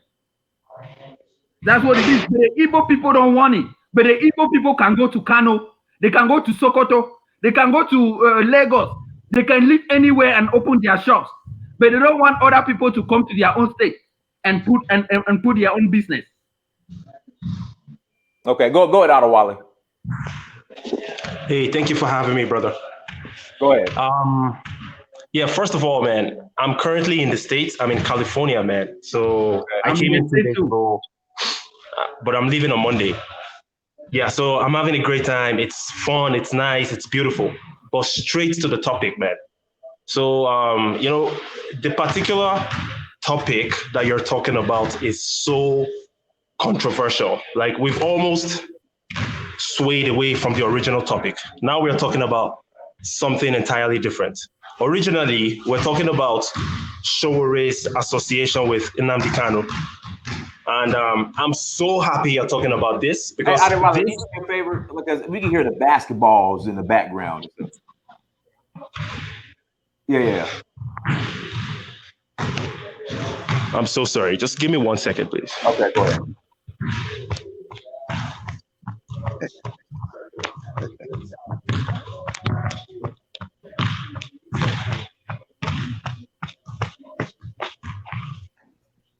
Go ahead, Adewale. That's better. Go ahead. Oh, yes, sir.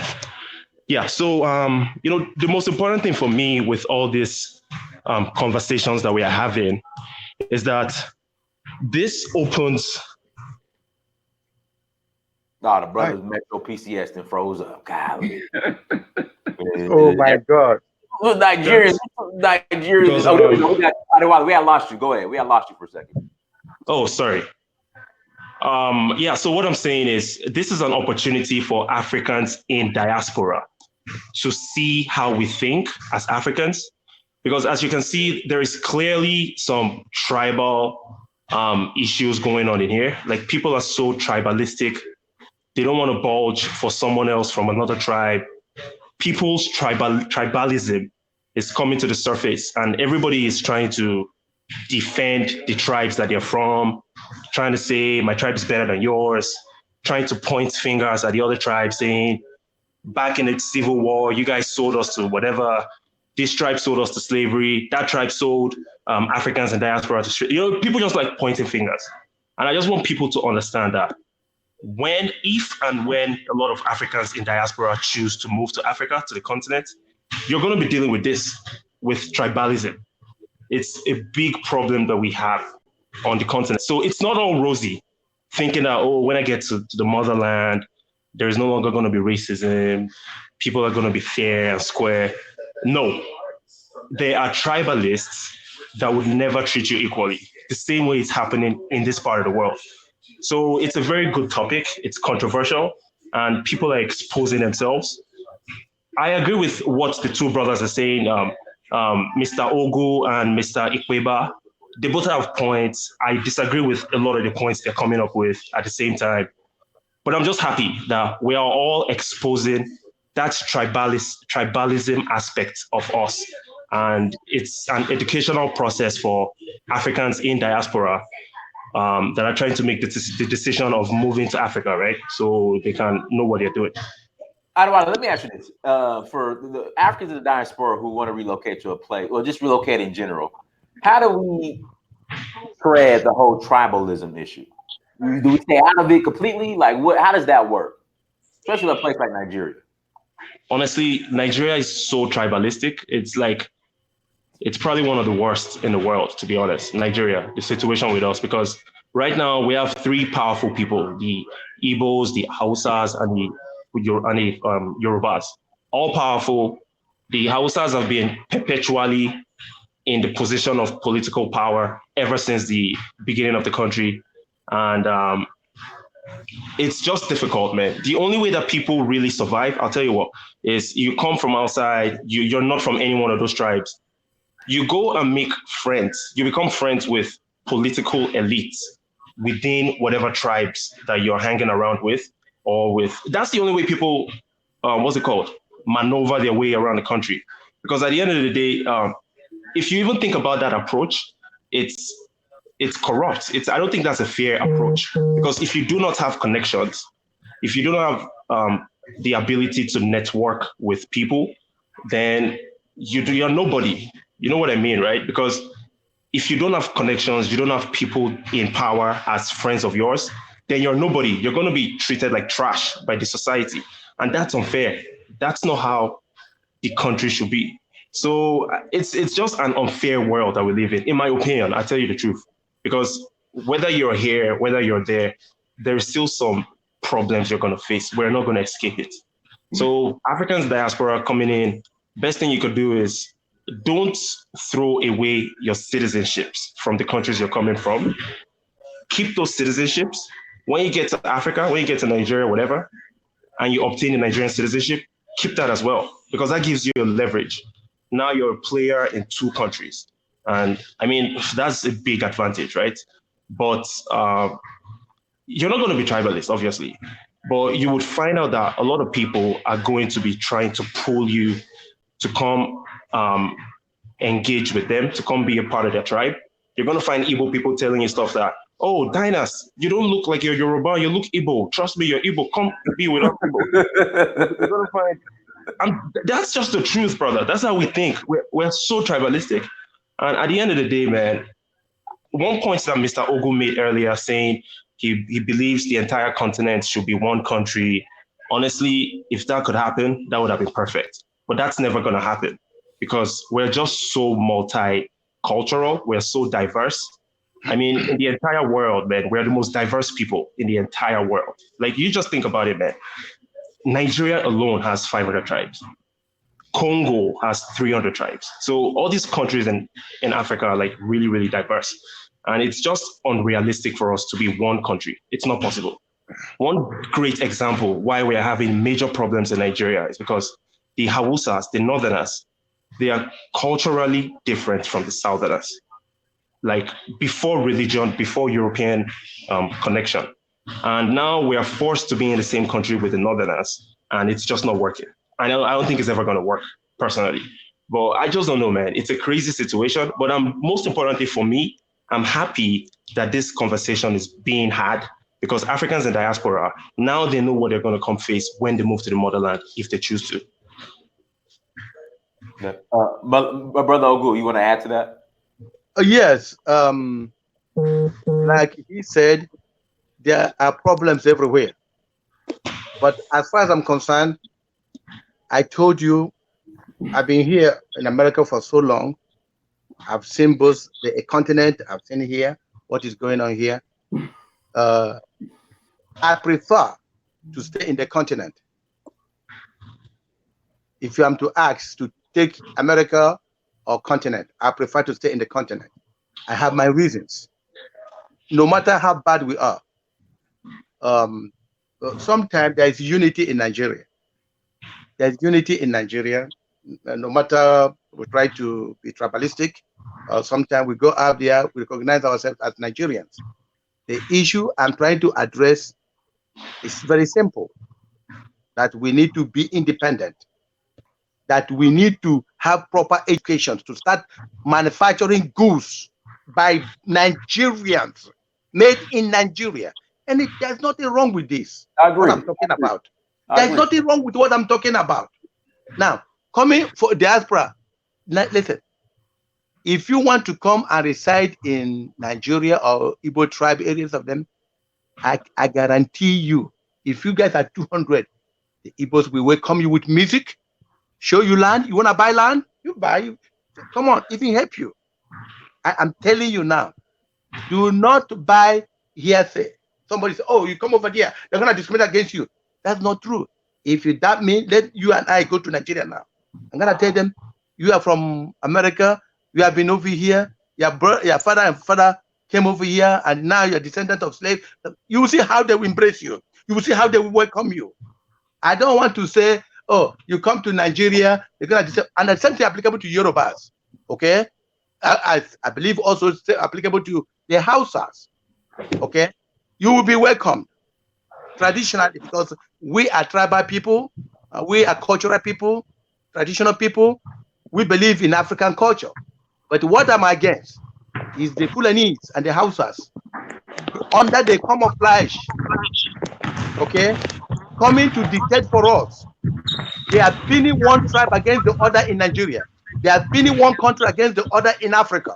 That is why we continue to fight one another, because this has happened for centuries.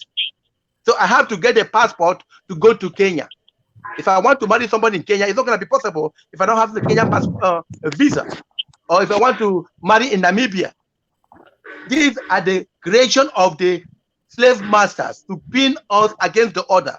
Now, right now, I told you when I came over here, some African Americans, when I talk, either they laugh at me or to say they make mockery of me. Sometimes at the point, I didn't want to even mix up at all. One even asked me, do we sleep on the top of a tree? We sleep on the top of a tree. Do we have building? Do we have car? Do we, how do we live? Do we live the way we live in America? Some of the questions, I'm a human being. Sometimes I say, what this person thinks that I am? What do you think I am? So some of those questions, or some of those behavior, attitude, like when we go to Paris, like as I told you before, I am very grateful to Texas Southern University professors, the black professors. They gave us encouragement. They gave us the zeal, the understanding. They said, brother, continue studying, continue studying. Don't mind anybody talking to you anyhow. Don't worry. Face your books. Face your book. The reason you travel from the continent to here. And I am very, very grateful to them. Okay? Mm-hmm. But the question of what I'm talking about now is for us to unite as a people, remove all these tribalism, remove all these barriers. We can easily do it. That's what I'm talking about, Mr. Ogu. One Nigeria, one Africa. Yes. There we go. One Africa, one country. Nigeria included in the continent. One country. I'm telling you, we can do it. Oh, are you willing? I'm willing. Like myself, I told you, I've been here for so long. I've learned quite a lot from Donald Trump. Has taught me a big lesson. I've learned quite a lot here that I don't want to talk about it here now.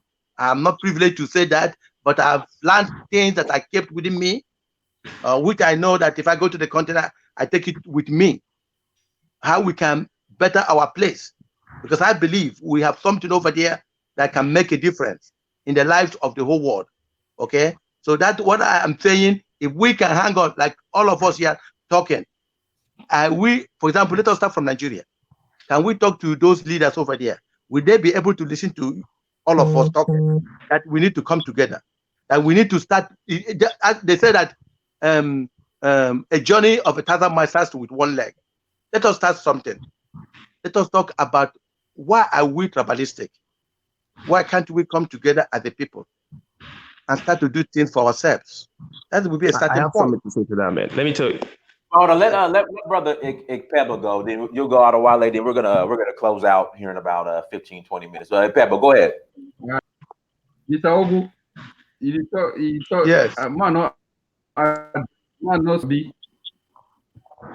But I'm not.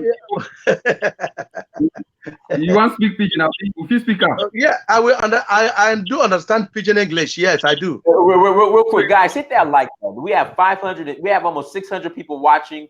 Please hit that like button. You come to the channel, hit the like button. If you're new, please subscribe and hit the notification bell. So like, subscribe, notification bell, like, subscribe, notification bell. All right, go ahead, Ikpeba. Mr. Ogu, your tribe, the tribe you are coming from, Igbo people in particular, very tribalistic people. If it not happen for Igbo land, make it not happen anywhere. Very tribalistic. How can you call the president Buhari with conspiracy theory that he is a guy from Sudan? Yeah, that was. Okay. Yeah. Let me answer you. Let me answer you. Let me answer you. Let me answer you. Let me talk. T.Y. Danjuma has seen it right now. Ojukwu told him, my brother, we are from the same side. Why can't we reason come along as brothers and sisters? He sabotaged Ojukwu. Today he is crying. Obasanjo now is crying. Who sabotaged us? Now, what are you talking about? Because I'm telling you fact, what you don't know. I have the knowledge that somebody in the Asa Rock is Jubre from Sudan. That Nigerian government went and killed 3 of our best diplomats in Sudan because of that they released information about Jubril.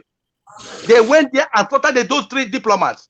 And I'm giving you information you don't have. Privileged information that you need to pay me for me to give you this information. Because you're not going to get it. Because I'm an Igbo person. which has that knowledge. Now you say, I'm tribalistic. Well, I'm tribalistic in something. One day you come on this platform. That person is Jubril from Sudan. Jubril is not Buhari. Buhari died January 2017. Stop Buhari it. died. Stop And it. I'm trying to tell you that now. That's propaganda, bro. Okay, all right. If we ever go ahead and finish it, we'll pass my dollar wallet. I disagree totally with everything this guy is talking about. Okay, Totally. good. I disagree with his policies. I disagree with Buhari being from Sudan. I disagree with Sowore. I never said Buhari is from Sudan. I never said Buhari is from Sudan. You are saying that. I never said Buhari is from Sudan. You said that. You said that. What he said I said Jubril from Sudan. Right. I never said Buhari from Sudan. I said Jubril is from Sudan. But what he said is that the new Buhari isn't really Buhari.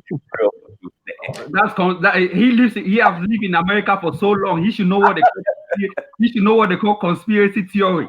You see that you see conspiracy theory is what? That we don't conspiracy theory is that they're telling you that we don't have schools. The schools we have there is empty. No equipment for students to learn. Students are going to school. There is no light, nothing. They are not learning anything. They don't have a means of learning anything, and you are telling me it's conspiracy theory? How can you say that? How can you in your rifle mind say that in Nigeria? No light. No light to study. No light. Mr. Let Pebble talk. Go ahead, Pebble. The thing that put Sowore in jail. Sowore got arrested 2 days ago.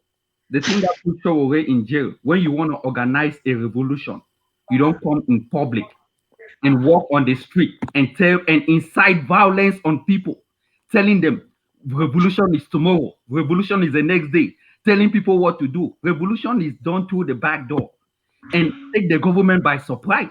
That's how you do revolution. Which government? Which government? The government in power. Which government? The government in power. You don't walk around with graffiti spray, destroying state properties with graffiti spray. Revolution now, revolution tomorrow. That's destruction. The reason they arrested him because he's smarter than they are. He's more brilliant than they are. They can't face him.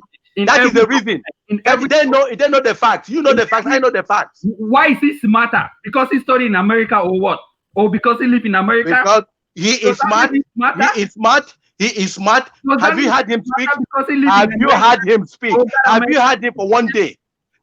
Just follow his reasoning. Follow his argument. Don't be tribalistic. Don't say because of he is Sowore. Just follow his reasoning. He's what he's talking about. Man, let me talk. He got arrested because of stuff like that. You don't go in public and incite violence on people. You don't organize revolution in that manner. Even in America, if I go to the White House in the big city like Washington, D.C., and tell people around me that we want to organize revolution the next day, I'm gonna get taken to jail. But let me tell you. But let me tell you. Let them not hurt him, because it's gonna be a problem. The youth are gonna rise up. The youth are gonna rise up, and when they rise up, they're gonna be anarchy in Nigeria. Let them not hurt the guy. I'm telling you. Who's gonna rise up? Who's gonna rise up? The young people, youth, Nigerian youth. They're gonna rise up. Okay. They are going to rise up, and I'm trying to tell you now, they are going to rise up. Mark my word. I'm a young man, and our older people have disappointed us. By now, we have been learning from you guys, Mr. Ogu. But you guys have come to America and seek refuge and want the younger people to die in Nigeria. By this time around, you guys should have changed Nigeria in such a way that we are enjoying Nigeria now. Because you don't know the reason, because you are saying that because you don't want to understand what I'm trying to tell you. That we are under the influence of the British. That the British gave the Fulanis and the Hausas weapons to control the whole country. You don't want to understand it. And what you are talking about is what you don't know. I saw the Civil War. I was bombed. I was involved as a child. I saw blood. You have never seen any blood. You never don't know what war is all about. And I'm trying to educate you. Okay? When you are under slavery, when you are under the influence of another person controlling you through the weakest link, what do you do? Like now, they carry AK-47. The Ruga, they carry AK-47 in all the villages in Nigeria, killing people. They are not being arrested. They are arresting Somebody who is talking. Somebody who is talking. What a shame. What a shame. True. What a shame. You guys, okay, has a point. Adewale, go ahead. Oh man. See, honestly, I see Mr. Ogu is making some really good points. Even though I disagree with about 30% of what he's been saying, but I still agree with a bunch of what he's saying at the same time. Mr. Ikweba, on the other hand, my bro, what's up with you, man? Why? What are you saying, bro? You're saying too No, many. I must not follow the crowd to support Sowore. You cannot organize. See, let me tell you what, man. You first of all, you can't say Igbo people are tribalistic. That's not right. No, Igbo people in Because particular. not And we live in all Lagos. Igbos are tribalistic. Wait, listen, chill. Listen, not all Igbos are tribalistic. You need to accept that fact. As the same as not all fulani it's people that are working are. with AK-47. Sorry? It's Say that again? like not all Ruga people or fulani are working with AK-47. Of course. Why? That shit is all propaganda. People are taking over this Nigeria. See, you also made some good points. I agree with you in the sense that, if we're all Nigerian, you have the right. Let me say this. I agree that people should not be stereotyped. That's dangerous. Trust me, I agree with that. But go ahead, Adewale. Yeah. You can't just stereotype everybody, man. Like, I have so many Igbos that I absolutely disagree with. They piss me off when they come around talking about Yoruba people are traitors, Yoruba people sold them to the Hausas, whatever. I have Igbos coming at me, telling me stuff like that. Yeah. But that's not enough reason for me to say all Igbos are tribalists. That's not fair. Okay. Now, with that point being said, you, Ikweba, you're saying something about, the younger people are not going to rise up when Sowore is detained. The older people have run away to America after destroying Nigeria. That doesn't make any sense, bro. Why are you in America too? You should go back to Nigeria and go rise up there. The Nigeria is fine with me. Why should I rise up? Why should you like how the situation is going in Nigeria? That's not good. They organized election and people couldn't vote for Sowore. What do you think? Bro. Sowore wasn't going to win that election. Why? There was no way, because there is so much corruption and there is so much power struggle. Why do you go to an election and not expect to win? Of course, he probably knew he wasn't going to win, but he had to contest regardless. But now that he has contested, he has put his name out there, he has a good chance in winning the next election. Right. You don't just go out there in a country like Nigeria and contest the first time and expect yourself to win. That's probably not going to happen. So the second trial, he has a good chance. Hopefully, he comes out of this arrest situation in peace and everything will be fine. This has skyrocketed his name. He's now really popular. He's now having a bigger following. And I'll tell you the truth, man. What Sowore and Nnamdi Kanu did, even though I absolutely disagree with Nnamdi Kanu 110%, when I seen them together in New York, I was happy. I actually respected. Why? Were you really? I disagree with you. You know why? I was happy because that was like the first time that a vocal Igbo bigot, because Nnamdi Kanu is an Igbo bigot. That's what he is. That's the first time an Igbo bigot comes out and befriends a Yoruba. Because normally someone like Nnamdi Kanu would call Yoruba people traitors. But he's coming in public and showing his face that he's friends with Sowore. To me, that's a good sign. That's a sign that, okay, there is some hope in the future that maybe Igbos and Yorubas can at least come together and have a peaceful southern region in the country, right? But other than that, man, I disagree with everything. Because first of all, why are you a British citizen? You put people's lives in danger. People get killed by the military, and then you run away to Israel. He's with a British citizenship. So I don't respect that. That's a coward right there. Right. Nnamdi Kanu to me. Right there. Right. But man, it is what it is, man. At the end of the day, I just hope for the best for the entire country. People like Ikweba, I understand, man, you might be a little bit limited in terms of your knowledge when it comes to some things, but you need to be careful the kind of things you say, man, because you're just inciting more negativity. No, I'm not That's what you're doing. but And maybe you're young, bro. How old are you? Are you like 18 or something? Bro, How old are you? I'm not. How I old are you? grew up in You look Nigeria. young, man. I grew up in Nigeria. It's a Bakassi. No, your age. Your age. I'm trying to son you, boy. Bro, I'm 20. You're 29? Yeah.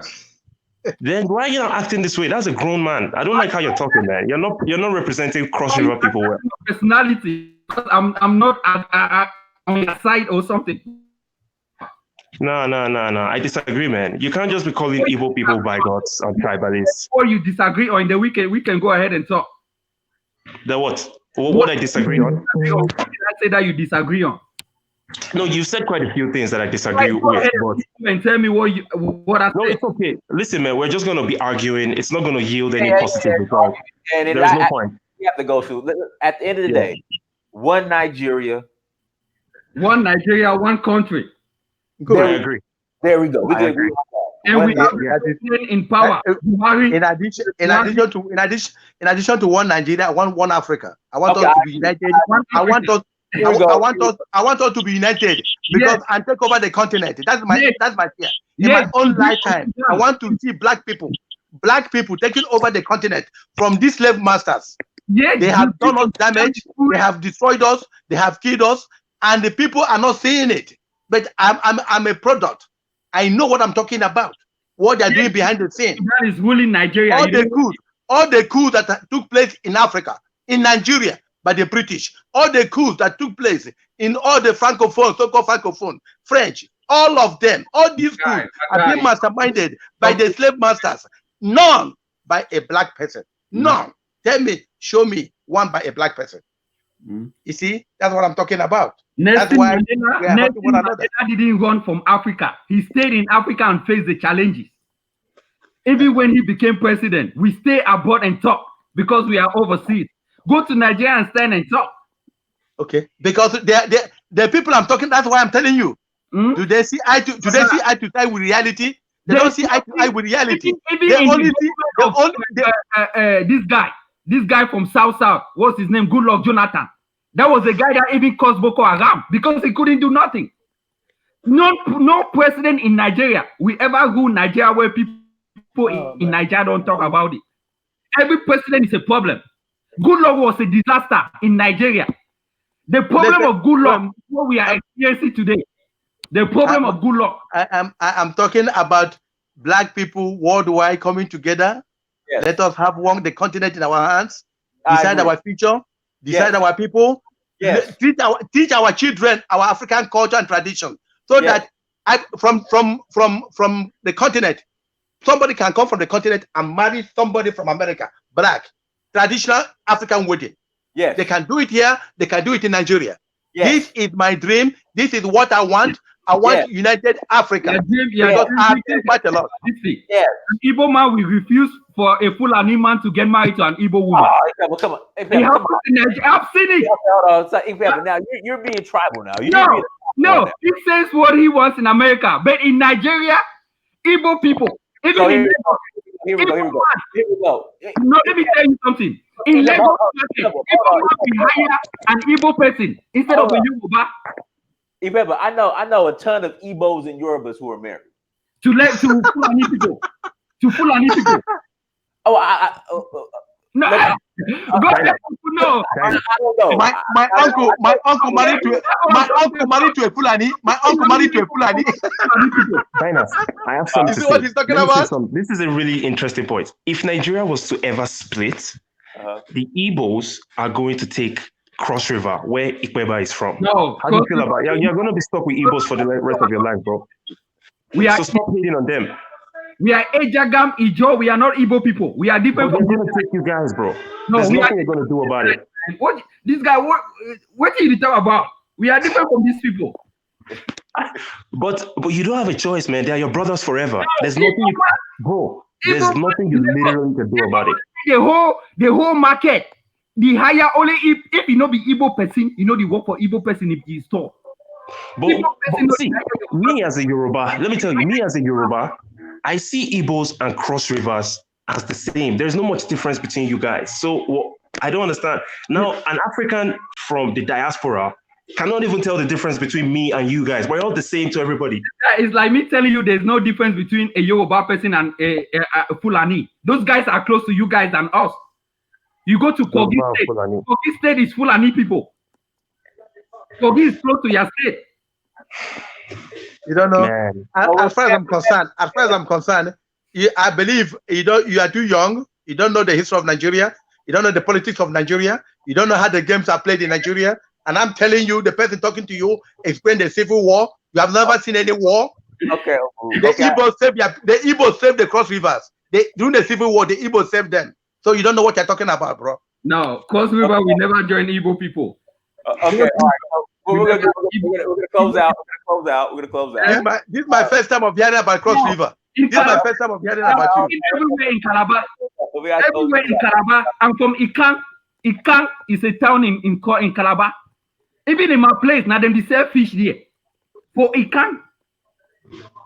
Igbo man. Okay, all right.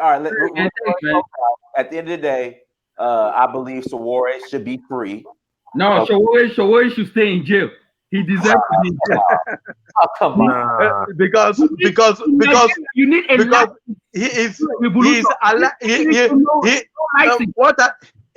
I found out that you hate somebody that is brilliant. No, you hate somebody that is educated. I realize that you hate somebody that is progressive. You hate somebody that is creative and innovative. You hate somebody that is resourceful and enterprising.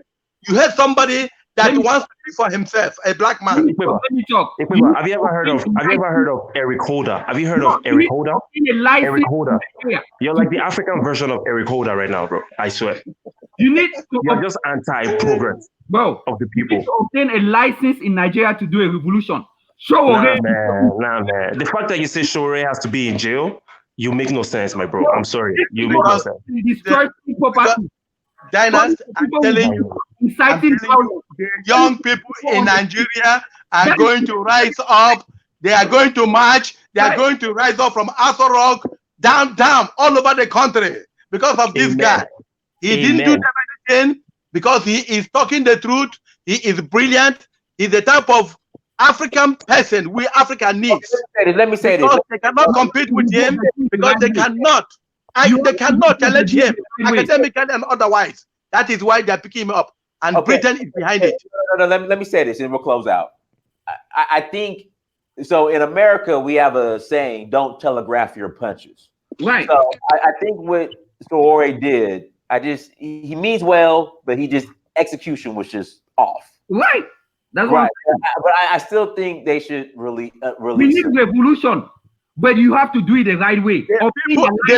The people you are talking about, you want people to go on the street. That's inciting violence. It's not everybody that want to go on the street. The young people are going to rise up and march because what they are doing is not right, it's unfair. Because they cannot challenge the guy academically and otherwise. Bring your Buhari. If you say Buhari is alive, bring your Buhari and Sowore to debate on a platform to debate. Why can't you bring both of them to debate? Bring them. Let them debate. You see who is who. Who is a man? Who is a black man? A true black man. Bring them face to face. You will see your man has nothing to offer.